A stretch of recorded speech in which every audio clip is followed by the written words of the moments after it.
Good afternoon, everybody. This is, of course, a very new experience for me.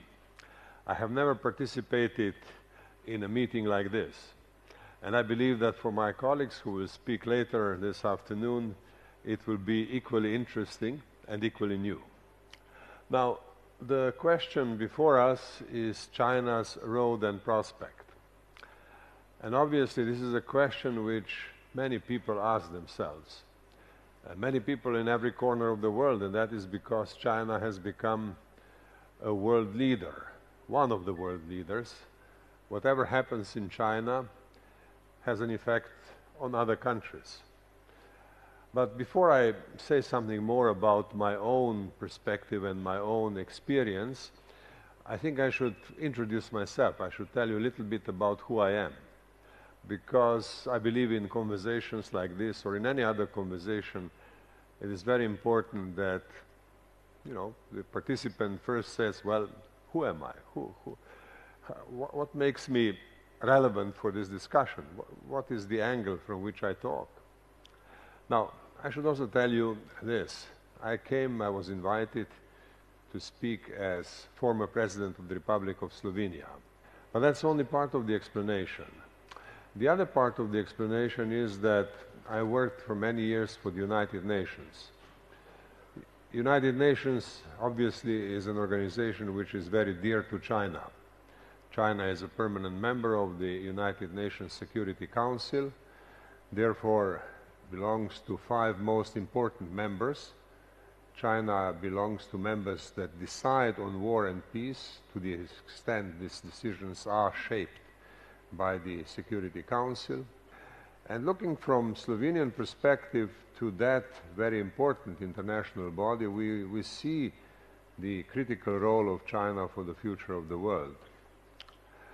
But my experience in the United Nations has been also more personal, because I was serving on the Security Council as a member representing Slovenia, a non-permanent member, elected for 2 years back in 1998 and 99, and I worked with my Chinese colleagues very directly.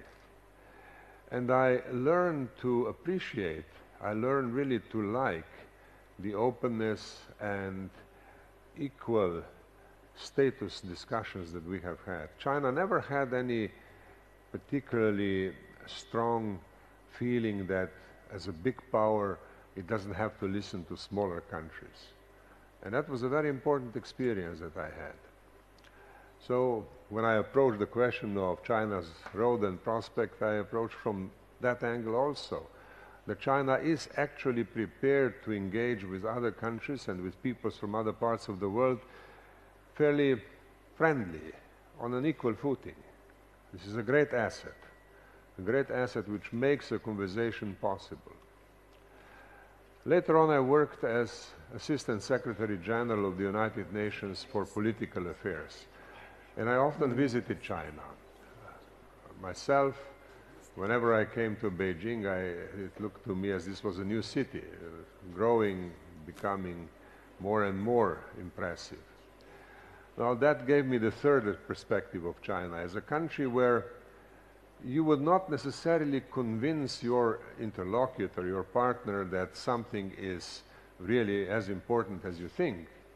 But if they find out that it is important, they would also decide very quickly on what exactly has to be done, and they will implement that decision very energetically. So that idea of implementation was very important. Now, why I'm telling you all this? I'm telling you all this because this is the basis from which I proceed when we talk about China's roads and prospects. You see, in the United Nations, we learned that China has been a major factor in global improvement. Now, as you know much better than me, the changes in the last generation has been enormous in China, and the fact that hundreds of millions of people were brought from poverty to better living standards was a huge success. But what is less known is that that huge success also gave a great deal of content, a great deal of success to what was called Millennium Development Goals.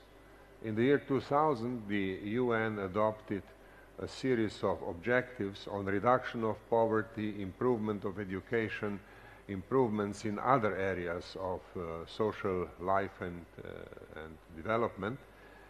And then when 15 years later we studied the results, it was realized that there has been big progress, but that much of that progress depended on what happened in China.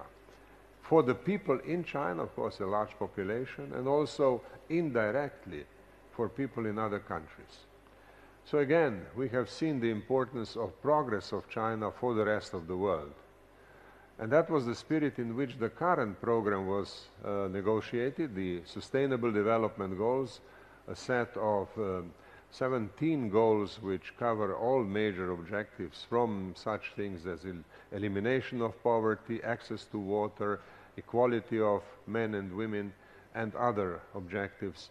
And here again, it was very well understood that much of that future, which has started in 2015, 2 years ago, will depend on what happens in China. It was taken for granted that development in a big country, in a unique country like China, automatically trickles down to everybody. But then it was discovered that this is not necessarily the case, and that it is necessary, it is important to have measures which would reduce the levels of inequality, which will improve social services, which will improve education, improve health service, bring into the picture care for the elderly in new ways. Nevertheless, we have seen this transmission or movement of emphasis from economic growth to questions like social justice, questions like innovation, and furthermore, technological change that would produce a new type of development, green development, development which is much more friendly to environment, which not only conserves what has to be conserved from environment, but also restores what was damaged at the time of this enormously speedy growth of economy and development of China. So we have seen in the 13th five-year plan an important emphasis, important new emphasis. We know that we foreigners, that the next party congress, which is going to take place in a few weeks, will be also influenced by the five-year plan, the whole thinking which has been happening in China about the development prospects and the changes in the nature of priorities. And we believe that this will be important. Again, coming back to my own perception, I very much rely on the demonstrated ability in China to implement what is decided. This is not necessarily the case in every part of the world. We have many countries where nice decisions are taken when people think, well, you know, that's how we are going to develop, and then not much is really carried out. We know that the growth rates in the world have been slow, very low, that China has retained high growth rates irrespective of its